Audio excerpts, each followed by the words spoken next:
Vëlla i brengos nga gjendja e prindit vetë pyet thot si mund ta bindi prindin që të falë namaz. Thjesht do ta kisha këshillu këtë vllaun, do thot me bën dua për prindin e tij. Ha?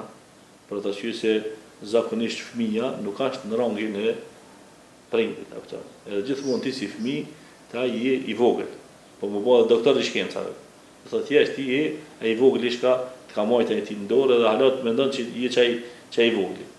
Por duhet me gjetë metoda, për prej metodave çka është, do thot me bisedu me shokët e tina. E shokët e tina pastaj me motivu për namaz, apo me gjetë një kanë që ka hatëraj, edhe ai do thot me fol me ta, apo me gjetë një hoxh me cilin do thot ai mundet do thot me bisedu, edhe ai hoxha për shembull me fol me ta. Por dera më e mirë cila është dera e lutjes, sa Allahu xhelal kur nuk e mshël derën e lutjes. Edhe nëse je i sinqert në këtë pyetje, nëse Allahu xhelal i ban lutje dhe dua, Allahu do t'ia çel zemrën edhe do ta kthen inshallah prindin tan në safë që ashtu sikur shka. Ashtë këti do thot ki vëlla. Amin inshallah.